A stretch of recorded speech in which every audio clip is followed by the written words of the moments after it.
नमस्कार। Let's mic के एक बिल्कुल नए जानकारियों से भरपूर शो में आपका स्वागत है, जिसका नाम है कॉर्पोरेट दुनिया।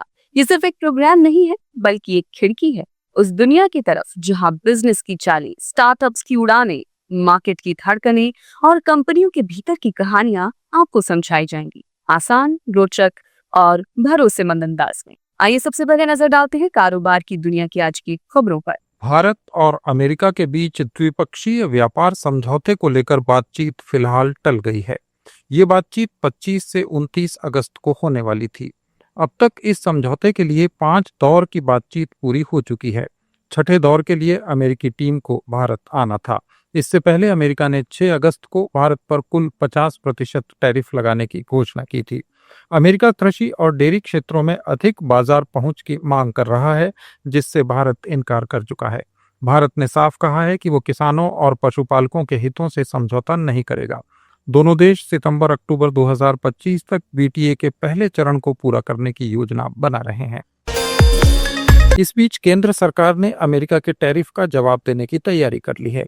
इसके लिए जीएसटी में बड़ा बदलाव किया जा रहा है। इसे जीएसटी 2 या नेक्स्ट जेन जीएसटी नाम दिया गया है। प्रधानमंत्री नरेंद्र मोदी ने स्वतंत्रता दिवस पर इसे दिवाली गिफ्ट कहा। यानी सितंबर में जीएसटी बैठक करके सरकार ये बदलाव कर सकती है। अभी जीएसटी में 4 टैक्स स्लैब 5%, 12%, 18% और 28% हैं। सुधार के बाद 2 स्लैब 5% और 18% ही रहने की संभावना है। इससे 12% जीएसटी के दायरे में आने वाले मक्खन, फ्रूट जूस, ड्राई फ्रूट्स जैसी 99% वस्तुएं 5% जीएसटी के दायरे में आ जाएंगी। सीधे तौर पर कहें तो ये वस्तुएं 7% तक सस्ती हो जाएंगी। ऐसे ही 28% टैक्स के दायरे में आने वाले सीमेंट, एसी, टीवी, फ्रिज और वॉशिंग मशीन जैसी 90% वस्तुएं 18% के स्लैब में आ जाएंगी, यानी 10% तक सस्ती हो सकती हैं। सरकार ने टैक्स रेट में स्टेबिलिटी लाने और इनपुट टैक्स क्रेडिट के जटिल सिस्टम को आसान बनाने के लिए ये कदम उठाया है। जीएसटी काउंसिल की अगली बैठक में जीओएम की सिफारिशों पर चर्चा होगी और इन सुधारों को जल्दी लागू करने की कोशिश होगी, ताकि चालू फाइनेंशियल ईयर में ही इसके लाभ दिखने लगें।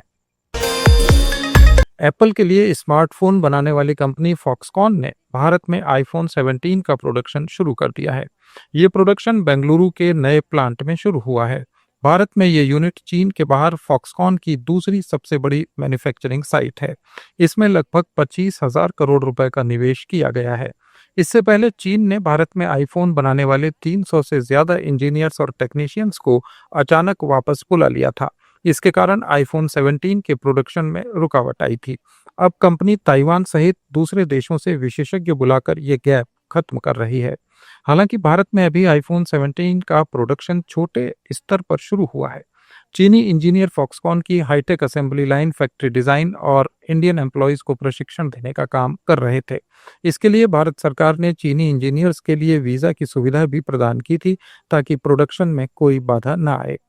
भारत चीन को पीछे छोड़कर अमेरिका को स्मार्टफोन का सबसे बड़ा एक्सपोर्टर बन गया है। रिसर्च फर्म कैनालिस के मुताबिक इस साल अप्रैल-जून में अमेरिका में इंपोर्टेड स्मार्टफोन में मेड इन इंडिया का हिस्सा 44% रहा। पिछले साल अप्रैल से जून में भारत का यह हिस्सा 13% था। इस साल जून में भारत में 2,39,00,000 आईफोन बने। अमेरिका में बिकने वाले 78% आईफोन भारत में ही बनते हैं। सेंसेक्स की शीर्ष 10 सबसे मूल्यवान कंपनियों में से 5 के मार्केट कैप में पिछले सप्ताह सामूहिक रूप से 60,675 करोड़ रुपए की बढ़ोतरी हुई। सबसे ज्यादा फायदा भारतीय स्टेट बैंक और एचडीएफसी बैंक को हुआ। शीर्ष 10 कंपनियों में से रिलायंस इंडस्ट्रीज, एचडीएफसी बैंक, भारतीय एयरटेल, एसबीआई और इन्फोसिस के मूल्यांकन में बढ़ोतरी हुई। वहीं Tata consultancy services, ICICI bank, Hindustan Unilever limited, life insurance corporation और बजाज फाइनेंस के बाजार पूंजीकरण में गिरावट आई। एसबीआई का मार्केट कैप 20,445 करोड़ रुपए बढ़कर 7,63,095 करोड़ रुपए पर पहुंच गया। इसमें सबसे ज्यादा लाभ एसबीआई को ही हुआ। शीर्ष 10 कंपनियों में रिलायंस इंडस्ट्रीज पहले स्थान पर बनी हुई है। इसके बाद एचडीएफसी बैंक, टीसीएस, भारतीय Airtel, ICICI bank, state bank of India, Infosys, Hindustan Unilever, LIC और बजाज फाइनेंस का स्थान है। बिहार में इस साल के अंत तक विधानसभा चुनाव होने हैं। चुनाव से पहले मुख्यमंत्री नीतीश कुमार ने एक बड़ा ऐलान किया। बिहार में नए उद्यमियों के लिए मुख्यमंत्री ने आर्थिक पैकेज देने की घोषणा की। उन्होंने कहा कि अब बिहार में उद्योग लगाने के लिए विशेष आर्थिक पैकेज विशेष तरीके से दिए जाएंगे। इसके साथ ही नीतीश कुमार ने युवाओं के रोजगार को लेकर कहा कि अगले 5 वर्षों में 1 करोड़ युवाओं को रोजगार देने का लक्ष्य रखा गया है। नीतीश सरकार ने कहा कि अब बिहार में उद्योग लगाने के लिए आर्थिक पैकेज के साथ ही निजी क्षेत्र को प्रोत्साहित किया जाएगा और इसके लिए विशेष क्षेत्र भी ढूंढे जा रहे हैं। इसके तहत कैपिटल सब्सिडी, ब्याज सब्सिडी और जीएसटी के लिए दी जाने वाली प्रोत्साहन राशि को दुगना किया जाएगा। इस पैकेज का मकसद उद्योगपतियों को बिहार में इन्वेस्ट करने और अपनी फैक्ट्रियां लगाने के लिए प्रोत्साहन देना है। बाजार नियामक सेबी के सामने पेश सेटलमेंट पिटिशंस में काफी बढ़ोतरी देखने को मिल रही है। पिछले फाइनेंशियल ईयर में वायलेशंस ऑफ सिक्योरिटीज नॉर्म्स के सेटलमेंट के लिए सेबी को 703 आवेदन प्राप्त हुए। इससे पता चलता है कि लंबी मुकदमेबाजी की प्रक्रिया से गुजरे बिना विवादों को सुलझाने की प्रवृत्ति में तेजी आई है। गौरतलब है कि निपटाए गए 284 आवेदनों के लिए सेबी ने निपटान शुल्क के रूप में 798 करोड़ रुपए और करीब 65 करोड़ रुपए वसूली शुल्क के लिए वसूले।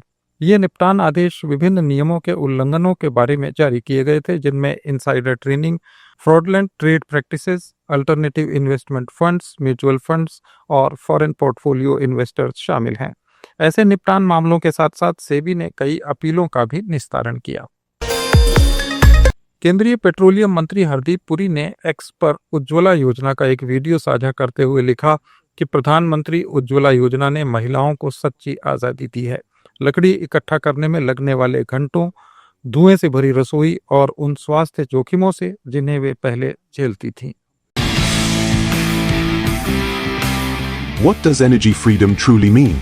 It is a mother who no longer spends hours and hours each day searching for firewood under the scorching sun or in the pouring rain. It is a little girl playing or studying beside her mother without coughing from smoke. It is a grandmother cooking in comfort without smoke burning her eyes or harming her lungs. Spice jet ने पहले 5 Boeing 737 विमानों के लिए समझौते को अंतिम रूप दे दिया है। इन विमानों को डैम्प लीज के आधार पर अपने बेड़े में स्पाइस जेट शामिल करेगा। डैम्प लीज के तहत एक एविएशन कंपनी अपना विमान किसी दूसरी एविएशन कंपनी को किराए पर देती है। इस व्यवस्था में विमान के साथ आमतौर पर क्रू मेंबर्स जैसे पायलट और को पायलट को भी साझा किया जाता है। एविएशन कंपनीज के बेड़े पर नजर रखने वाली वेबसाइट planespotter.net पर उपलब्ध आंकड़ों के अनुसार स्पाइस जेट के बेड़े में कुल 53 विमानों में से 13 बोइंग 737 और 6 क्षेत्रीय जेट विमान हैं। स्पाइस जेट ने कहा कि वो 2025 की सर्दियों में नए शेड्यूल के आने से पहले और ज्यादा विमान लीज पर लेने के लिए चर्चा कर रही है। नया सर्दियों का सत्र हर साल अक्टूबर से शुरू होता है। सेबी ने दीवान हाउसिंग फाइनेंस लिमिटेड के सीएमडी कपिल वधावन, पूर्व निदेशक धीरज वधावन और 4 और लोगों को वित्तीय अनियमितताएं करने, पैसे का दुरुपयोग करने और अकाउंट्स में हेराफेरी करने के आरोप में प्रतिभूति बाजार से 5 साल के लिए प्रतिबंधित कर दिया है। सेबी ने 6 लोगों पर 120 करोड़ रुपए का जुर्माना भी लगाया। इस दौरान वे प्रतिभूति बाजार तक अपनी एक्सेस नहीं बना सकेंगे, किसी भी तरह से प्रतिभूतियों में लेन देन नहीं कर सकेंगे और लिस्टेड कंपनियों, पंजीकृत मध्यस्थों या बाजार से धन जुटाने का इरादा रखने वाली सार्वजनिक कंपनियों में निदेशक या दूसरे किसी पद पर कार्य नहीं कर सकेंगे। कपिल वधावन और धीरज वधावन पर 27 करोड़ रुपए का जुर्माना भी लगाया गया है, जबकि राकेश वधावन और सारंग पर 20 करोड़ 75 लाख रुपए का जुर्माना लगाया गया है। हर्षिल मेहता पर 11 करोड़ 75 लाख रुपए का जुर्माना लगा है और संतोष शर्मा को भी 12 करोड़ 75 लाख रुपए का जुर्माना भरना होगा। म्यूचुअल फंड्स की नई स्कीम्स में इन्वेस्टर्स की दिलचस्पी काफी बढ़ गई है। AMFI के डेटा के मुताबिक जुलाई में कुल 30 नए फंड ऑफर लॉन्च हुए। फंड हाउसेज ने इन NFOs के माध्यम से 30,416 करोड़ रुपए जुटाए। जून में न्यू फंड ऑफर के जरिए 1,986 करोड़ रुपए जुटाए गए थे। मंथली बेसिस पर देखें तो NFO के माध्यम से फंड जुटाने में 1,432% की चौंकाने वाली बढ़ोतरी हुई है। भारत की म्यूचुअल फंड इंडस्ट्री के लिए ये अब तक की सबसे बड़ी मासिक फंड जुटाने की उपलब्धि है। जुलाई में इक्विटी म्यूचुअल फंड्स के 42,672 करोड़ रुपए के रिकॉर्ड इनफ्लो का इसमें महत्वपूर्ण योगदान रहा। हरियाणा सरकार ने स्वच्छ और सस्टेनेबल एनर्जी की दिशा में एक बड़ा कदम उठाते हुए अगले वित्त वर्ष तक प्रधानमंत्री सूर्य घर मुफ्त बिजली योजना के तहत 2,20,000 रूफटॉप सोलर सिस्टम लगाने का लक्ष्य रखा है। इसके साथ ही हरियाणा ने घोषणा की है कि इस साल 31 दिसंबर तक सभी सरकारी बिल्डिंग्स को सौर ऊर्जा से लैस कर दिया जाएगा। अब तक राज्य के 4,523 सरकारी भवनों का सर्वे किया जा चुका है। इनमें 122 मेगावाट सोलर एनर्जी प्रोडक्शन की कैपेसिटी पहचानी गई है। सरकार ने सोलर एनर्जी को किफायती बनाने के लिए दोहरी सब्सिडी की व्यवस्था की है। एक सेंट्रल सब्सिडी जो स्थापना स्वीकृति के 15 दिनों के भीतर सीधे कंज्यूमर के बैंक खाते में ट्रांसफर होती है और दूसरी स्टेट की ओर से 1 लाख अंत्योदय परिवारों को पहले आओ पहले पाओ के आधार पर दी जाने वाली सब्सिडी। अब तक हरियाणा में 30,631 रूफटॉप सोलर सिस्टम लगाए जा चुके हैं। इसके अलावा हरियाणा ने मॉडल सोलर विलेज योजना की भी शुरुआत की है। इसके तहत हर जिले के एक गांव को पूरी तरह सौर ऊर्जा पर आधारित आत्मनिर्भर गांव के रूप में डेवलप किया जाएगा। 5,000 से ज्यादा आबादी वाले गांवों को इस योजना के तहत 1 करोड़ रुपए तक की केंद्रीय सहायता दी जा सकती है। भारतीय शराब मैन्युफैक्चरिंग कंपनियों ने आरोप लगाया है कि कई राज्यों की आबकारी नीतियां विदेशी शराब ब्रांड्स के पक्ष में और घरेलू ब्रांड्स के लिए भेदभाव से भरी हैं, जबकि भारतीय ब्रांड्स को अंतर्राष्ट्रीय स्तर पर भी पहचान और सम्मान मिल रहा है। शराब निर्माताओं के संगठन CIABC ने कई स्टेट गवर्नमेंट से संपर्क कर कहा है कि उनकी उत्पाद शुल्क नीतियों में विसंगतियों के कारण शराब बनाने वाली भारतीय कंपनियां अपने विदेशी समकक्षों की तुलना में नुकसान में हैं।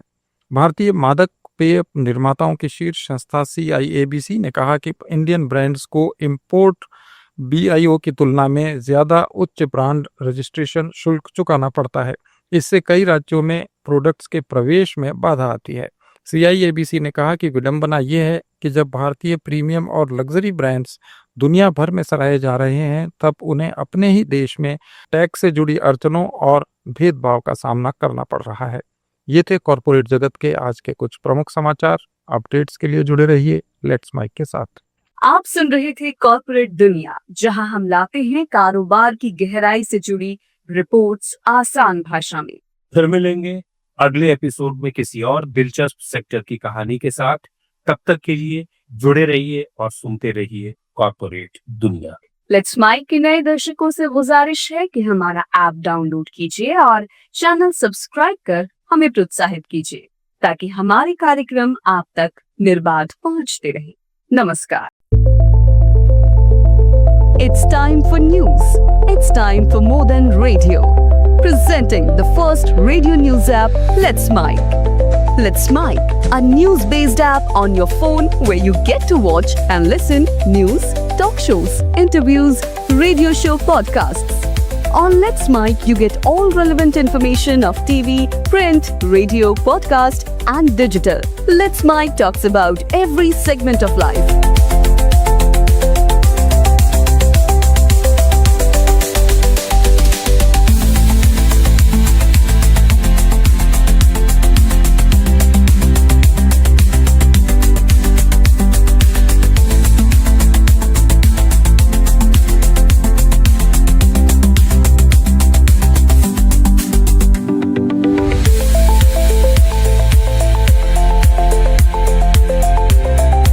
Download the app now from Play Store. Available both on Android and iOS mobile phones.